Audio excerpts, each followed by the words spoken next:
I'm Suzanne Lang, and I'm on the board of directors here at the Tomales Regional History Center. And on behalf of the board and the team who puts these lectures together, headed up by Elizabeth Phillips, we welcome you and thank you for coming today. This is our kickoff talk of our lecture series 2024. And what we have to look forward to in the future, aside from our talk on fog today, is next time at the end of April, a visit with the Burbank family, Meg Burbank, daughter of David Burbank and great-grandniece of Luther Burbanks. Going to be talking about the Burbanks. So that will be one to get to. We're going to have something on the shipwrecks along the Rainy Coast, a talk on the narrow gauge railroad, and then we'll end the season in October with a big celebration down at the town hall with the town hall for the 150th anniversary of the town hall. So I hope you will track our lecture series 2024 and come when you can and enjoy what we do. We love that we can bring this lecture series to you and free of charge and welcome you into the History Center and into our museum here. Is there any other business I need to cover before I introduce Dr. Dennis Baldocchi?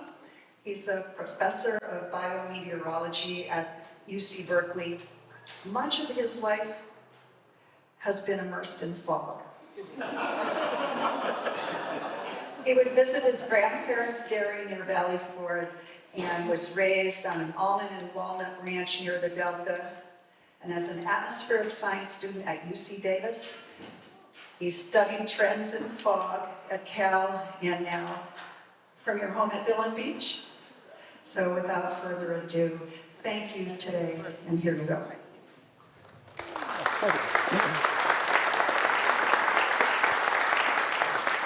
Well, good afternoon, everyone, and thanks for coming. I have to apologize. It's a sunny day. It's not foggy, so you're stuck inside here. C'est la vie, I guess. Yeah, this talk was kind of motivated on a couple ways. I'm a professor at Berkeley in the College of Natural Resources, and we're actually funded by the Agricultural Experiment Station. And through our funding, this is both national and federal, or statewide, part of it is through outreach. And so often we don't do outreach enough. And I've been coming to these lectures for the last couple of years and just loved it. So I was trying to think about, how could I have a topic that would be of interest to you all? So I sat with Elizabeth and we were talking on different topics. I work on micrometeorology, evapotranspiration, carbon fluxes of ecosystems, and I'm sure no one would show up for those talks. So fogs kind of seem the most obvious, essentially. It's something that we live with, we live without, and many of you all here have this dual life of Sacramento Valley and the Bay. So wintertime, you're in the fog in the valley. Summertime, you're in the fog here. So I thought it would really be of interest to this whole community here. So this kind of gets the preamble for this. Since this is a general talk, I want to kind of cover a wide range of topics, a little bit of culture and commerce. Then we'll get into the physical geography of fog and what it is. And then we'll talk about things that relate to us, how fog is affecting our wine and food. And we'll kind of wind it out there, essentially. So first, let's start. I don't know, many of us all went to grammar school. We might have seen this poem by Carl Sandburg. I faintly remember it myself.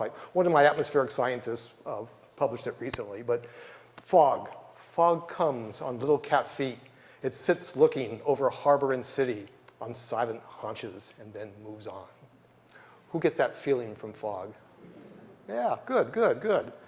Now, fog has a persona. If you're younger and on social media, there's Carl the Fog, and Carl the Fog actually has a website and a Twitter feed. So if you're quite interested in fog, I encourage you to kind of join Carl the Fog's outputs here, essentially. Right here, he has 350,000 Twitter followers. It's pretty good. Next comes our history. And it really is amazing what fog had done to really the European development of this part of the state. The Spanish and the English sailed up and down the coast from the 1500s. And they did not discover San Francisco Bay until 1769 when Portola and Native Americans came over the hill and found it from land, essentially. So that fog really obscured the entrance of San Francisco Bay and really delayed the development of San Francisco as a city, essentially. So I think that's really, again, how it has so many connections with who we are and what we are and how this area is developed. Been to Point Reyes a bunch of times. That what really amazed me there is the amount of losses of commerce in the 1700s, 1800s because of the fog and ships hitting rocks, essentially. So they made a big effort to put up the lighthouse. It cost over $100,000 in 1870 money. You know, think about that. You know, they really knew that they had to invest. You know, this is public money to do this, essentially, because they were losing millions of dollars because of ships were hitting this, and you know, people couldn't get their supplies, et cetera. So essentially comes the crux of this talk here, and many of you may or may not know there's two types of fog that we're dealing with here in California. We live here along the coast, and you can see these beautiful images from satellites from NOAA and NASA. And this would be called a marine stratocumulus clouds, and when they run into the land, obviously it becomes fog, essentially. And this is really situated with or associated with our cold water in our marine. And then this beautiful picture on the, I guess your right-hand side is what's called the radiative fog. I'm sure it's probably pretty foggy in Sacramento today, probably. It rained recently, been clear skies. We'll get all this radiative cooling, and the whole valley will be just ensconced in fog, very much like this. I spent much of my childhood pruning walnuts in the fog. Me and my dad would be arguing back and forth of politics, and we'd get a lot of work done. So. The cool thing is that this fog that we live in here is not unique. It's probably maybe more prevalent, but there's other areas in the world that will get this so-called marine fog. You can kind of see in this chart here, fog occurrence, sea surface temperature. So California and Oregon, CA and OR, have some of the highest preponderances, maybe 16%. But you go out to Peru, Chile, northern Chile, Arabia even, and parts of Africa, Namibia, fog is really important. And it actually, these are desert regions that actually it will put water into the landscape to keep certain plants and microbes alive. So it's very, very important. With us, we've kind of, especially if you're a Giants fan, have all these words like the June gloom. Doug's laughing. You know, this is kind of names that we always have. Grateful for April, May gray, June gloom, no sky July, and my favorite, Fogust. Come Fogust, you're hoping for some sunshine, you know? Although my dear wife, when we first moved to Dillon Beach, we had to do our floors died, and so she was coming up to deal with the floors. And I told her, October's great, there'll be nice sunshine. And she said it was the worst fog she ever experienced, so what can I say? So the fog is kind of our natural air conditioner for us in the summertime, which is really, I think, important. It's why we love it here, you know. Although I was talking to my dear aunt yesterday, she's just turned 90. She's not in the best health, and so she couldn't come. But she says, remind everybody how bloody cold it got in these old houses with the fog. On the other hand, I have fond memories of a little kid in bed with like this many piles of wool blankets on me. Boy, you slept well and were cozy, you know. So, but you can kind of see this is kind of a summer climatology, and you can kind of see how much the fog kind of allows along the coast. It can kind of intrude San Francisco Bay into upper reaches of Napa, once in a while Livermore Valley, Concord or so. So it really is this nice interaction between ocean and land, essentially.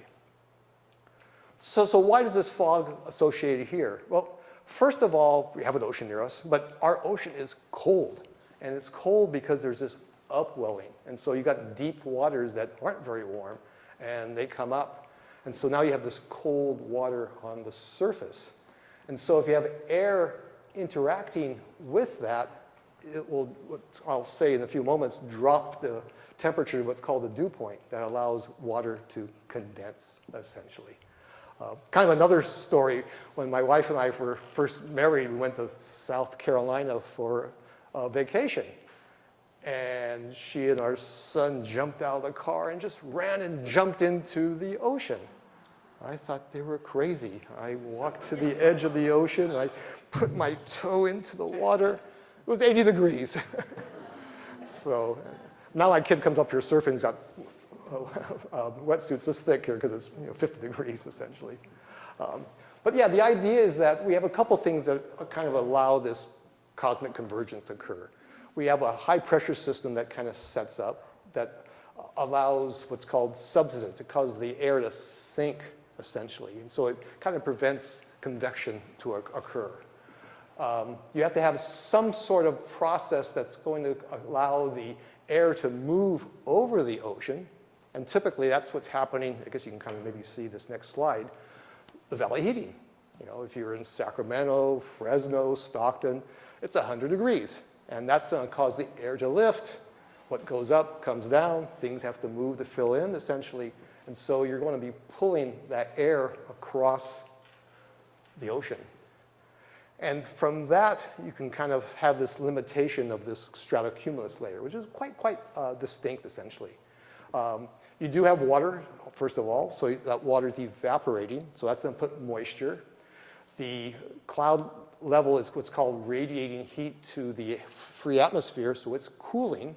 So that all allows the air to cool enough to cause condensation. But that's not enough, because for water to form fog, you have to have aerosols, these little microscopic particles for water to condense on. Now, the ocean's clean for the most part, clear air, but it's not. You have a lot of salts, and you have this thing called dimethyl sulfide. Some microbes are actually able to give off this gas that now will condense and form small aerosols also that will form the droplets that we need.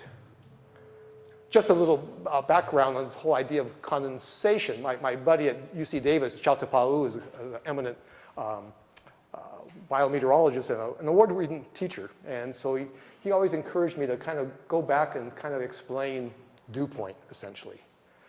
So what happens is you have on this one axis, you have what's called vapor pressure. So if you have a cup of water and you close it at a certain temperature, some water will evaporate and some water will condense until it reaches an equilibrium, which will form what's called a vapor pressure. And at certain temperatures, that will allow condensation. So the idea is that you have a glass of water, and as you cool it down, maybe with ice cubes, when you reach the typical dew point, you'll see dew on the side. Now that dew point will change with temperature, essentially. And so you have a much higher vapor pressure and a higher dew point as they come together, essentially. So in this simple case here, we have what's called relative humidity of 50%. So let's say we're at 20 degrees dew point. If we were able to condense it, our vapor pressure would be 1,000 units of pascals. And if we go this way here, it would be the vapor pressure if it was in free air. So that gives us that 50%. So with the fog to form, we have to have what's called 100%. So we essentially cool the air to reach the dew point temperature. It's kind of the crux of it. And so then this little picture here kind of shows this idea that you have evaporation, you have water vapor, which you don't see, it's in the gas form, but it slowly condenses as it hits these droplets.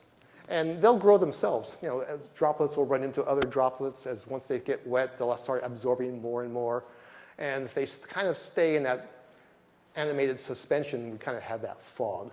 Clearly, if they start growing and growing, gravity takes over, and you have rain. Or you kind of have that spit that we often see here, essentially. So these are kind of the basis of it. Fog can go both ways, essentially. On a nice, cool winter day when the sky is clear, we'll again have cooling by the landscape. Maybe the air is moving from land to sea. And this is a nice picture of Tomales Bay outside our house. Now that air is moving over the bay, and now it saturates because there's moisture. It condenses and cools. So that's a really, I think, a beautiful picture. Sunrise. We have dogs, so we have to get up early. So, But you get the sense of this here. And for those of you who live in Oceania Marin, we may get hit even worse because we're at higher elevation, and that stratus cloud that might be at 300-400 feet just runs into the hill to your house. Yes? Yes. I take the dog walking on Dillon Beach, and I look up, and it's nice. The cloud's way above us. So that's where the clouds and the wind and the fog kind of interact here, essentially. So this is the part on the coastal advection fog. So next, I'd like to talk more about the radiative fog. Who's here from the valley? Who has some valley experience? Yeah, quite a few of you. So you guys probably remember this. As a little kid, I must have been 4 or 5. I wasn't good with languages, and I know we were driving, and my mom says, "Oh, look at the fog," and I was confused because I thought the word fog and frog were the same word. And I said, "How could it have one word for these two different things?" So it kind of gets back to my life with fog, essentially. But in the valley, the fog most often happens on a winter day with a high pressure system after the rain. So now the ground's wet, and you start having what's called radiative cooling. The sky is very, very cold, and the surface, we all radiate, first of all. That's just to give you a kind of a background. Anything that's above 0 degrees Kelvin, which is absolute zero, radiates energy. And so if your land is even 20, 10, 15 degrees Fahrenheit, it's still going to radiate. And essentially what's going to happen is it's going to get much cooler than the air above because it's not losing as much heat as the ground. And so that's, again, forms this condensation effect, which allows the radiative fog to form. And you can kind of see this cartoon here, essentially. So this one black line is kind of a temperature profile. So the atmosphere way above us is actually fairly well mixed. You'll notice, but there's actually can sometimes be what's called a nocturnal jet. It might be blowing 10, 15 meters above us while it's really calm close to the ground. And so we don't have all this mixing.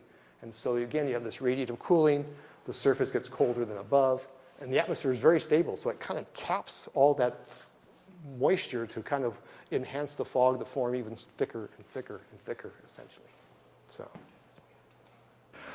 Some of you might want to play with the internet. Now it's a wonderful time where there's so much data being shared to us all. And I just wanted to point you out to this nice Earth Engine tool on fog statistics. I can share this talk to you all afterwards, essentially. So if you want to play with this, a lot of new data. So it was kind of fun, preparing for this talk here. So I just kind of want to show you the idea of this mapping and how important fog really is to us in terms of just saving energy. We don't have to have air conditioners here for the most part. We don't have air conditioners for the most part. And I mean, it's amazing. I mean, it's only 40-degree temperature difference between Point Reyes and Brentwood, where I went to high school. It's what, 50, 60 miles? If you're in the Midwest with a temperature gradient like that, you would have tornadoes, you would have thunderstorms, you would have just chaotic, wild weather, essentially. And so it's just a different type of meteorological setting, and mostly with this high pressure system causing what's so-called subsidence, which is kind of dampening, instead of this big convection that you may have if you live more into the south or the Midwest, where you have these tornadoes, essentially. Well, so much about meteorology. Let's do fun stuff. Let's think about fog, food, and wine, okay? So, I have a good colleague at San Francisco State's done some nice work, and it's a similar topic I've worked on independently, so I thought I would kind of show this. So typically, if you're growing crops, you're trying to look at what's called a light use efficiency. You want to know about how much photosynthesis you will have with a given amount of sunlight. If you've taken a plant course, you know about leaf photosynthesis, and typically if you increase light this way, photosynthesis will increase, and saturate. That's for a single leaf. Now, if you put together a plant canopy with lots of plants with leaves on all different angles, you'll have a much steeper curve, how the light works. But now this is for clear skies. If you have cloudy conditions, you actually have a steeper curve, which is what's called a higher light use efficiency. And so these wonderful strawberries and artichokes that we get growing along the coast actually can profit by having much higher light use efficiency. And as we may know, with photosynthesis, there's a cost. leaves have things called stomata that have to open and close. The stomata open for CO2 to go in for photosynthesis. It's like opening the door here. Water leaks out, which is what's called evaporation or transpiration. And so there's this really tight relationship between the two. But again, fog makes the water use efficiency much higher. And in California, water is a really precious, scarce resource. So in that respect, fog does a nice thing for our plants and our agriculture. So that's a good thing. Next part gets back to trying to just grow crops that we all like to eat that are in the Central Valley. And this is where fog can play a big role.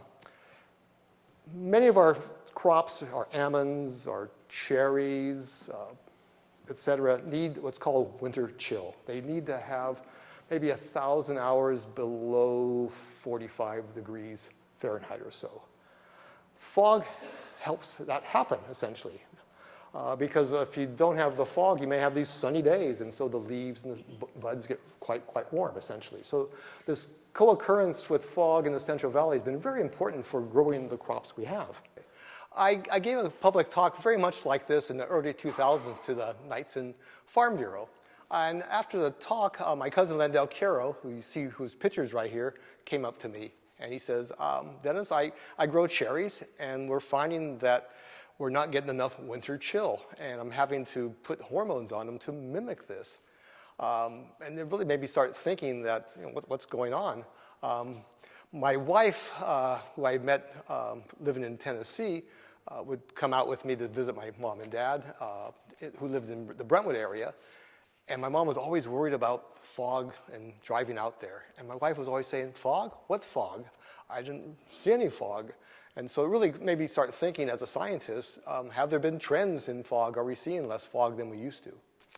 So this kind of led to some science. At the time, I think Arnold Schwarzenegger was actually commissioning through all the UCs, a bunch of us to do research on climate change for the California assessments, essentially. So I wrote a proposal to look into this.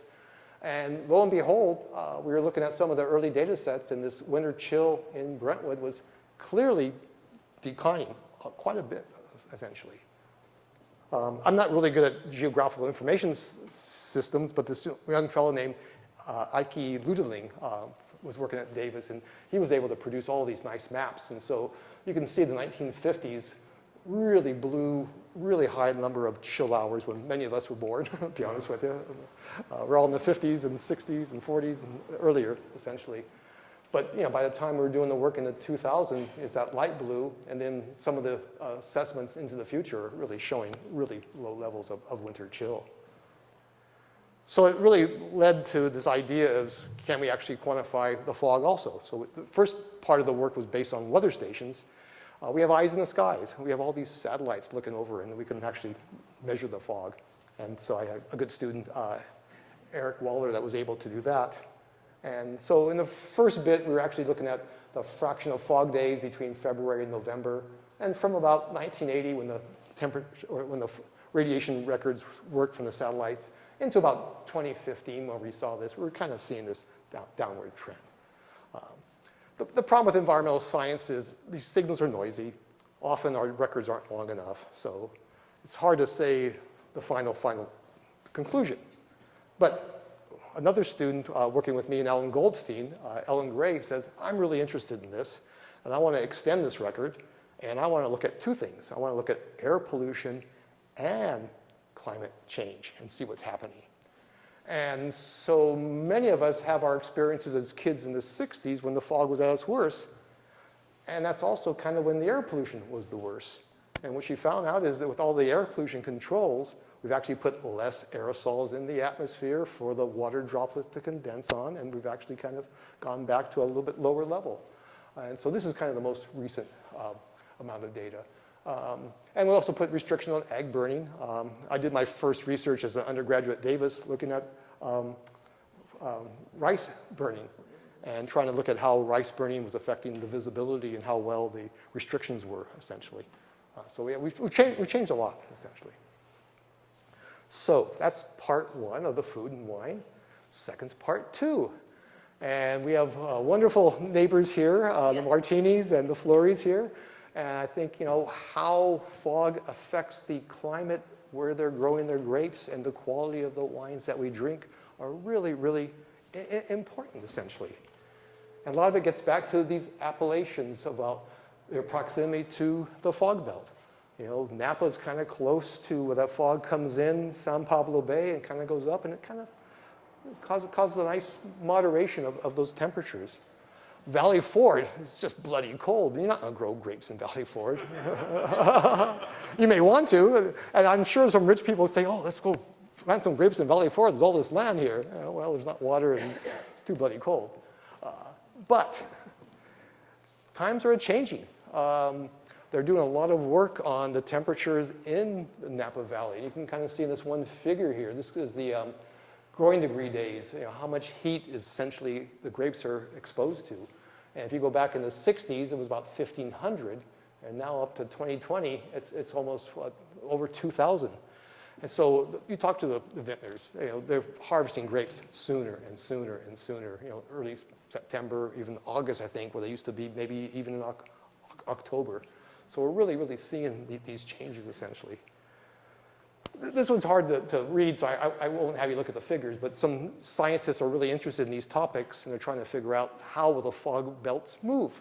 And that will try to encourage people to maybe grow different grape varieties, maybe Pinot Noir. Right now, the Pinots are really growing nicely in the Russian River Valley, for example. But they find out that Fort Ross and Petaluma Gap, for example, are too cool now, but they may be warm enough by 2030. That's 6 years from now at the rate we're going, essentially. It still will remain too cool to grow grapes near Bodega, Valley Fort, and Tomales. And the Russian River, Sonoma, Carneros might start getting too hot, at least for the Pinots, essentially. So we have to start thinking about maybe bringing in some Rhone varietals. I know out in Oakley, where I grew up, they're doing a lot of Carignan and Syrahs and things like that. So again, the ranchers are going to have to invest and think about the different grapes that they grow. I know Fred Klein, I don't know if you guys drink Fred Klein wine. Fred grew up near Oakley. My dad used to date his aunt. He was a jacuzzi, essentially. We know everybody. And Fred was doing a lot of work in Oakley, and for some reason he wanted to go to Carneros. My dad said, he's crazy. It's just too bloody cold to have grapes in Carneros. And here I'm now showing this map here, suggesting that Carneros might get too hot. So yeah, times really change here. They just put a bunch of grapes in Bodega. Okay. Well, I'm not the banker. They didn't talk to me. So. And then the last part, I have a good colleague at Cal, Todd Dawson, who's really done the key work on fog and the redwoods, because we're all interested in the redwoods also, essentially. And the key thing is the redwoods have this symbiosis with fog. We really have our coastal redwoods up and down the coast. We have our Armstrong Grove. It's one of the more beautiful spots. And so they need the fog. And they need the fog for a major way. Again, I mentioned plants need to photosynthesize in the summertime when it's warm enough. And they have to transpire when that happens. Well, what's unique about our ecosystems is it doesn't rain this summer. And yet these are massive trees that still have to maintain a water balance, otherwise they're going to die. Or they have to find some other way of living, essentially. And it's amazing is that the fog frequencies are quite high, maybe up to 8 hours a day. And those trees have those shoots that are very effective at trapping water.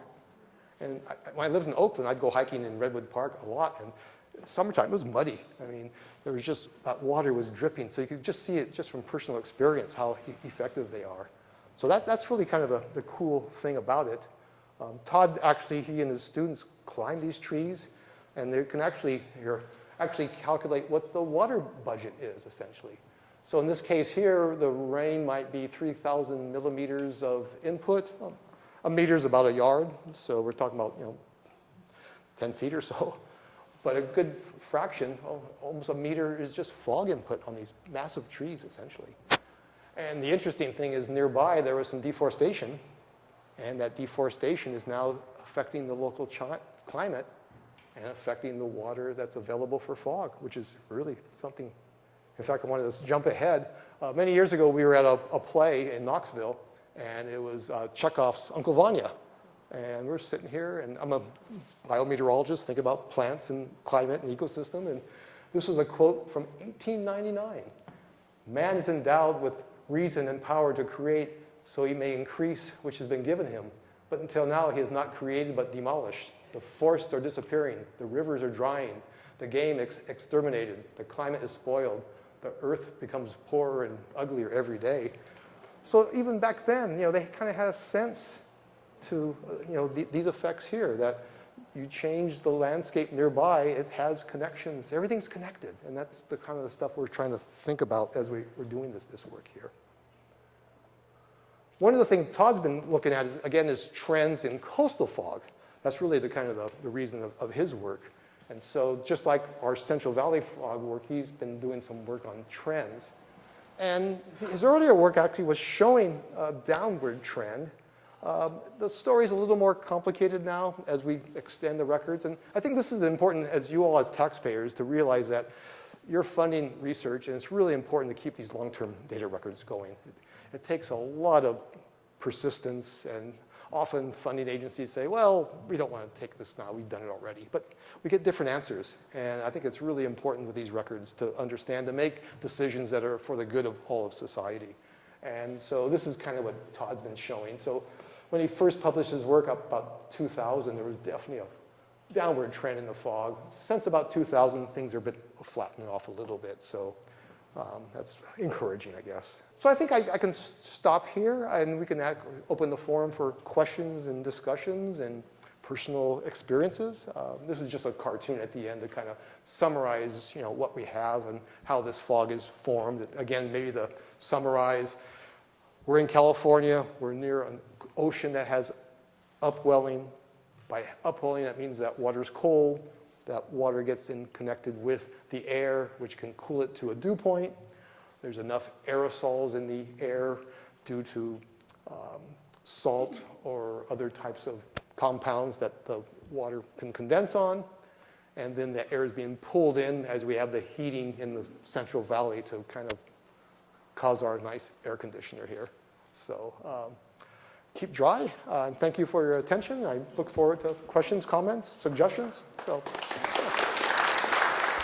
My question is, can you help me understand why the radiative cooling fog in the Central Valley is so kind of unique to California and not a feature of anywhere where they have cold weather and grass on the ground and rain? Oh, that's good. Well, I mean, the Central Valley itself is kind of unique in a way because it's this big bathtub, essentially. And so cold air can somewhat drain in from the hills and the Sierra Nevadas around it. And again, between storms, we have this high pressure system that kind of allows this idea of subsidence. I'm trying to think of a good way to explain radiative cooling. Well, I mean, you go out in the desert or at night, I mean, without a coat, you get feeling cold really fast soon, okay? You're losing radiation. And the point is, it's really the radiation balance. The sky also has a temperature, and it's giving radiation. The problem is the sum of it you receiving versus what you're losing is a net loss, essentially. And often in the wintertime, that's a cold sky, so you're actually getting less long-wave radiation from the cold sky to warm you than what you are as you're losing heat. And then you're going to gradually get colder and colder and colder. The complicated part about this is when you have this so-called temperature inversion, it makes the atmosphere what's called stable. And so it suppresses the mixing of the air. So you're not able to bring warm air aloft here, so it makes it colder and colder and colder. And I should add to that point. So this is actually what farmers do in the opposite. So if you've been to Napa, you've seen wind machines, yes? Who's seen wind machines? Well, they're taking advantage of this nocturnal inversion. So they don't want the fruit to freeze because it's cooling, but 20 feet above, it's actually much warmer. So if you turn the fans on, you're able to mix that warm air down below to keep the plants above. So great question, because I didn't answer it well in my talk, and this actually helps explain it better. This is why you want to teach live. During COVID, everything was on Zoom, and you missed this bit here, and this is the best part of teaching, I think. Thank you. You can't ask a question. I had mentioned the Pole Valley is very much like the Central. Oh, yeah, that's right, good point. The whole valley in Italy is very much like the Central Valley. Yeah. And it's surrounded by the Alps, and you have the same kind of valley, you have the same kind of fog. I had a question. I had a question. It might sound like a simple question, but I've heard that cold water coming up with a hot atmosphere creates fog. But does it work the opposite way? Like the conscious, if there was warm water coming up and cold atmosphere, would that create fog? Not in that case here, because No. but I think I think so, based on the graphs. I saw. right. But I also did show you that one example where you had the cool air draining on a winter night where the air came from the land and went over to Tomales Bay, and that did cause the fog. Oh, okay. So that's kind of Certain slightly specific different. circumstances. Yeah. The bottom line gets back to this idea of dew point. Yeah. So you got to draw the air temperature down so it reaches that dew point, essentially. All right. Thank you. Thanks. What sort of aerosols are they experimenting with to replace the pollution loss? Oh. Well, I mean, we don't want that. I mean, aerosols are bad for our health and our lungs. This is one of the big concerns why we're having air pollution control, because we don't want to get deep because it causes heart attacks and other things. So They can't find something that is not bad for you? probably not. I mean, we're all going to die, thank heaven. I mean, this is a big question we're facing right now with climate change. Some people have suggestions to mimic what volcanoes have done and to shoot aerosols into the stratosphere to actually reflect light to reduce the heat load. The problem with that gets back to, I always tell my students, is scale and cost. So sure, you can shoot something up to the atmosphere, but our planet's really big. And we're heating across the whole planet. And so the cost, the energy is just self-defeating. Guido, yeah. Thanks, Dennis. Well, two questions. One was the relationship between like burns and then again particles in the air and therefore fog formation. So like indigenous burns or the way we're looking at maybe a large scale burn in California, would that help fog formation? And then the other question is, as we're seeing Central Valley desertifying, winds are intensifying. If the ocean's warming, is fog just going to be less and less prevalent? I mean, we are seeing fog less and less, first of all. But our data working with Ellen Gray, we couldn't really see a strong enough climate change signal on the fog trends as much as the air pollution so far. So, you know, and our records go back, you know, through the, I guess, 1950s or so. So I guess the jury's still out on that. You mentioned about smoke. It gets back to the question I was mentioning earlier about frost protection. So the other trick farmers used to use was smudge pots. Who remembers smudge pots? Yeah. And so they would put smudge pots, and this would put smoke, and that would actually help reduce the radiative cooling again, because now that, just like the fog, you get heat loss here, it's hitting the smoke and coming back and keeping the trees from getting to the frost point. So you're trying to keep things above the frost point. Nowadays, farmers are even more sophisticated. They do something that you might find heretical. They irrigate, they sprinkler irrigate their grapes. Doesn't that sound crazy? So you irrigate the grapes and it forms frost on all these little buds. But there's a key point. The latent heat of energy associated with the freezing actually reduces or releases heat that keeps the actual buds above the freezing point. So just like it takes energy to evaporate, when you have condensation, energy is released. This is why the hurricanes are so powerful right now, and that's why, well, in Louisiana, I mean, we've got water now in the Gulf that's 90 degrees, essentially, and that's just so warm to really help form even really strong hurricanes, essentially. So that's kind of the flip side of this issue of condensation and evaporation and water in the atmosphere, essentially. So. I've just heard it's as simple a number as there's 30% less fog now than there was not that long ago. Is it easy to attach such a simple number to this phenomenon? No, because there's just so much spatial temporal variability and the year-to-year variations. I mean, this is what's really unique about California. We rarely have average rain. We really need to design our system that deals with both the really wet years and the really dry years. They happen over and over again. I found a nice quote from Steinbeck East of Eden recently on this quote, essentially. And he mentioned something that when we have dry years, we forget about the wet years. And when we have the wet years, we forget about the dry years. It's always been that way, he says. And our society is kind of failed because we didn't study California as a semi-arid Mediterranean climate. Our ancestors came from the east. They came from a humid, green England, Massachusetts environment where it was always wet. So they wanted to have a state that had lawns and golf courses and stuff. The savannas are really a wonderful ecosystem that is really in equilibrium with how our system works, essentially. And I really give credit to my Italian ancestors. I grew up in Oakley, and that area was farmed by Spanish, Portuguese, and Italians. When they set up their grapes, they planted a grape here, they planted a grape here, they planted a grape here. They knew these grapes were in balance with the amount of water that they need to grow and thrive. Nowadays, grapes everywhere. We're irrigating like crazy. The other one is, many of you guys will get a kick here. Us modern people are arrogant as hell. We build our houses on the top of the mountain here. And we suffer storm damages. Everyone now has a western wall, or sorry, a south-facing wall that's rotted from the storms, essentially. Our ancestors, you look at the ranch houses, they're in the hollows. They knew to stay out of the bad weather. They didn't have these beautiful views, but again, we've lost connection with our environment. And I think there's a lot of lessons from that to kind of go back to our roots and be humble, I think, essentially. So I know we get off the topic of fog, but as a teacher, I like to kind of cover all these bases. So this is my college roommate who came from Ukiah. Don't ask a hard question.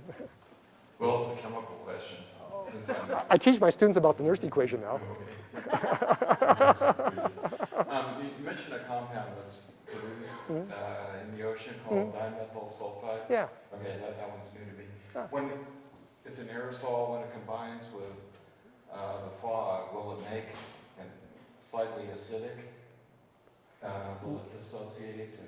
Because I know I read from time to time, my wife and I love oysters. And you hear about how sometimes the pH, or at least concerned about the pH to Tomales Bay and Drake's Bay changing because of pH, lower pH, less oysters, I guess. Do you know much about the interaction of the fog and the dimethyl sulfide, or some of the other pollutants in the air that? Well, I mean, the dimethyl sulfide actually is a natural one. There's a guy named James Lovelock who had this idea of this Gaia hypothesis about how there's kind of this complex system of Earth geology, and the idea that dimethyl sulfide was released by microbes is kind of helping moderate temperature on Earth so life can form, essentially. These rates are kind of really low because they're microbial, so I don't think they're operating at such high enough rates to affect the oysters in your pH, essentially. I mean, to us, I've learned that oysters are a great bioindicator of clean water, essentially. And so we really want to maintain that. And I think the state's working closely with the cattlemen. So the biggest issue is these big rains can cause water to come off the lagoons and pollute for a short term, so that has to be cleaned out. But keep eating oysters, because so there's a big industry here. I don't know if there's any oyster farmers here. So, okay. Well, I really thank you for your patience and your interest, and it's been really wonderful. And again, it's nice to see family and friends here myself, so it's always kind of special. And, thanks a lot.